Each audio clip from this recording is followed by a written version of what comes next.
A tenement is, in most English-speaking areas, a substandard multifamily dwelling in the urban core, usually old and occupied by the poor. In Scotland it still has its original meaning of a multi-occupancy building of any sort, and in parts of England, especially Devon and Cornwall, it refers to an outshot, or additional projecting part at the back of a terraced house, normally with its own roof. History. The term tenement originally referred to tenancy and therefore to any rented accommodation. The New York State Legislature defined it in the Tenement House Act of 1867 in terms of rental occupancy by multiple households, as any house, building, or portion thereof which is rented, leased, let, or hired out to be occupied or is occupied, is the home or residence of more than 3 families living independently of one another and doing their own cooking upon the premises, or by more than 2 families upon a floor, so living and cooking and having a common right in the halls, stairways, yards, water closets, or privies, or some of them. In Scotland, it continues to be the most common word for a multiple occupancy building, but elsewhere it is used as a pejorative in contrast to apartment building, a block of flats. Tenement houses were either adapted or built for the working class as cities industrialized, and came to be contrasted with middle-class apartment houses, which started to become fashionable later in the 19th century. Late 19th century social reformers in the U.S. were hostile to both tenements and apartment houses. Specific places. New York City. As the United States industrialized during the 19th century, immigrants and workers from the countryside were housed in former middle-class houses and other buildings, such as warehouses, which were bought up and divided into small dwellings, and also, beginning as early as the 1830s in New York City's Lower East Side or possibly the 1820s on Mott Street, in built 3- and 4-floor railroad flats with windowless internal rooms. The adapted buildings were also known as rookeries, and were a particular concern as they were prone to collapse and fire. Mulberry Bend and 5 Points were the sites of notorious rookeries that the city worked for decades to clear. In both rookeries and purpose-built tenements, communal water taps and water closets were squeezed into what open space there was between buildings. In parts of the Lower East Side, buildings were older and had courtyards, generally occupied by machine shops, stables, and other businesses. Such tenements were particularly prevalent in New York, where in 1865 a report stated that 500,000 people lived in unhealthy tenements, whereas in Boston in 1845 less than a quarter of workers were housed in tenements. One reason New York had so many tenements was the large numbers of immigrants. Another was that the grid pattern on which streets were laid out and the economic practice of building on individual 25 by 100 foot lots combined to produce extremely high land coverage, including back building. Prior to the 1867 law, tenements often covered more than 90% of the lot, were 5 or 6 stories high, and had 18 rooms per floor, of which only 2 received direct sunlight. Yards were a few feet wide and filled with privies where they had not been entirely eliminated.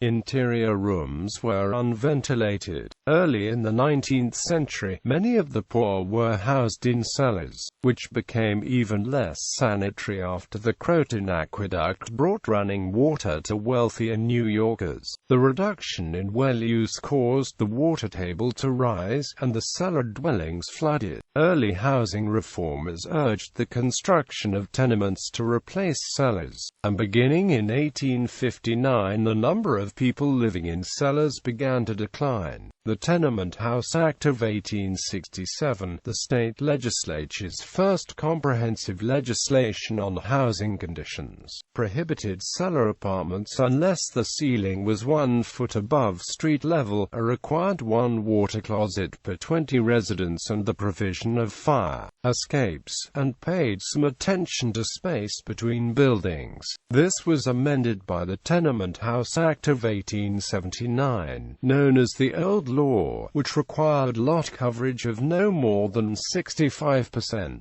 The New York City Board of Health, empowered to enforce the regulations, declined to do so. As a compromise, the Old Law tenement became the standard. This had a dumbbell shape with air and light shafts on either side in the center, and typically covered 80% of the lot. James Ware is credited with the design. He had won a contest the previous year held by Plumber and Sanitary Engineer magazine to find the most practical improved tenement design, in which profitability was the most important factor to the jury. Public concern about New York tenements was stirred by the publication in 1890 of Jacob Ree's How the Other Half Lives. The New York State Assembly Tenement House Committee report of 1894 surveyed 8,000 buildings with approximately 255,000 residents and found New York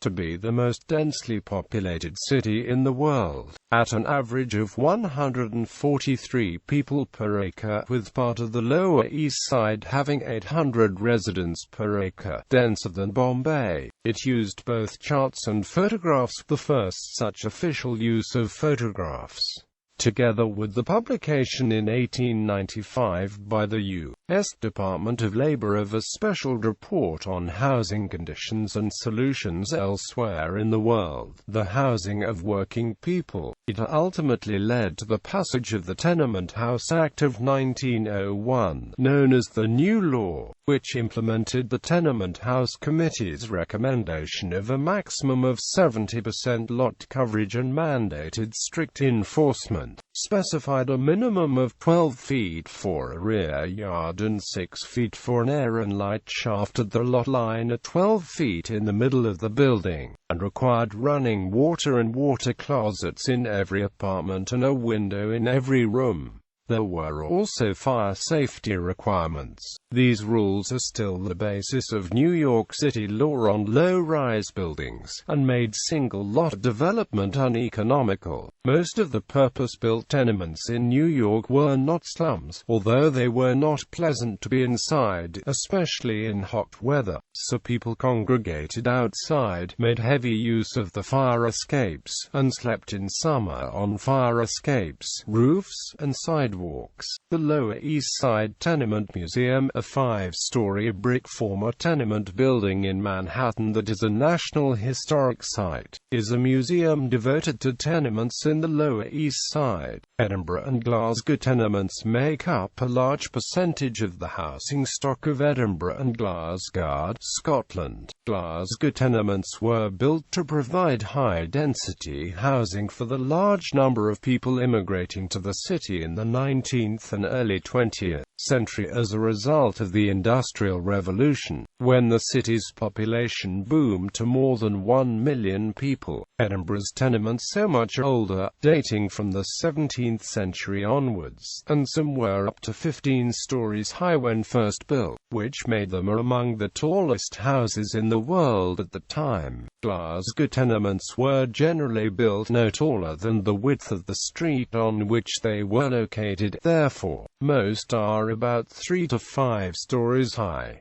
Virtually all Glasgow tenements were constructed using red or blonde sandstone, which has become distinctive. A large number of the tenements in Edinburgh and Glasgow were demolished in the 1960s and 1970s because of slum conditions, overcrowding and poor maintenance of the buildings. Perhaps the most striking case of this is seen in the Gorbals district of Glasgow, where virtually all the tenements were demolished to make way for tower blocks, which in turn have been demolished and replaced with newer structures. The Gorbals is a relatively small area and at one time had an estimated 90,000 people living in its tenements, leading to very poor living conditions. Now the population is roughly 10,000. However, the many remaining tenements in various areas of both cities have experienced a resurgence in popularity due to the large large rooms, high ceilings and ornamental details. Both Glasgow and Edinburgh are still dominated by 19th-century tenement housing, and most of the valuable properties in the West End of Glasgow are tenement houses. Berlin in German. The term corresponding to tenement is Mietskasernen, rental barracks, and the city especially known for them is Berlin. In 1930, Werner Hegemann's polemic Das Steinerne Berlin referred to the city in its subtitle as the largest tenement city in the world. Quote, "They were built during a period of great increases in population between 1860 and 1914, particularly after German unification in 1871. In a broad ring enclosing the old city centre, sometimes called the Wilhelmian or Wilhelmine Ring. The buildings are almost always 5 stories high because of the mandated maximum height. The blocks are large because the streets were required to be able to handle heavy traffic, and a lot are therefore also large, required to have courtyards large enough for a fire truck to turn around. The buildings have front, rear, and cross buildings enclosing several courtyards. Buildings within the courtyards were the location of much of Berlin's industry until the 1920s, and noise and other nuisances affected the apartments, only the best of which had windows facing the street. One notorious Berlin Mietskaserne was Meyershof in Gesundbrunnen, which at times housed 2,000 people and required its own police officer to keep order. Between 1901 and 1920, a Berlin clinic investigated and documented in photographs the living conditions of its patients, revealing that many lived in damp basements and garrets, spaces under stairs, and apartments where the windows were blocked by courtyard businesses. Many apartments in the Wilhelmian Ring were very small, only one room and a kitchen. Also, apartments were laid out with the rooms reached via a common internal corridor, which even the Berlin Architects Association recognized was unhealthy and detrimental to family life. Sanitation was inadequate. In a survey of one area in 1962, only 15% of apartments had both a toilet and a bath or shower, 19% had only a toilet, and 66% shared staircase toilets.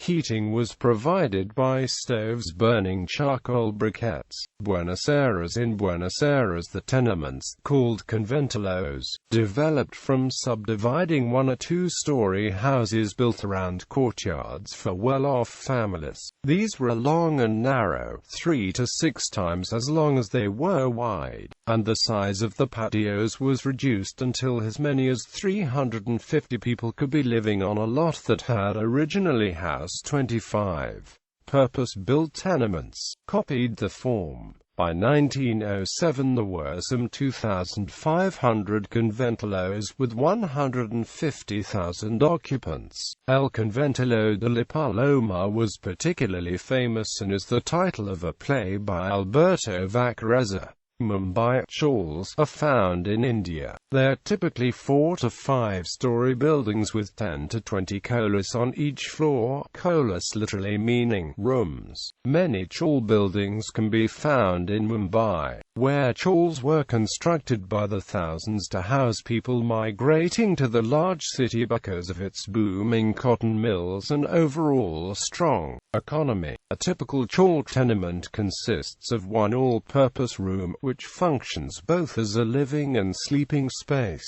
and a kitchen which also serves as a dining room. A frequent practice is for the kitchen to also serve as a bedroom for a newly married couple in order to give them some degree of privacy. Poland kamienica is a Polish term describing a type of residential tenement building made of brick or stone, with at least 2 floors. floors. There are two basic types, one designed as a single-family residence, which existed until California, 1800, and the other designed as multi-family housing, which emerged in the 19th century and was the basic type of housing in cities. For the architectural point of view, the word is usually used to describe a building that abuts other similar buildings forming the street frontage, in the manner of a terraced house.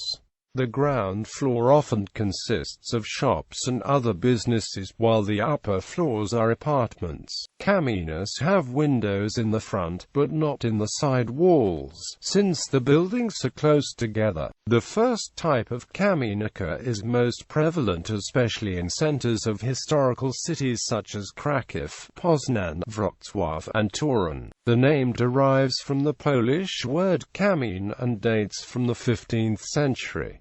Notable examples include Royal Kamienka in LWOW, now Lviv, Ukraine; Black Kamienka, also in Lviv; Star Kamienka in Torun.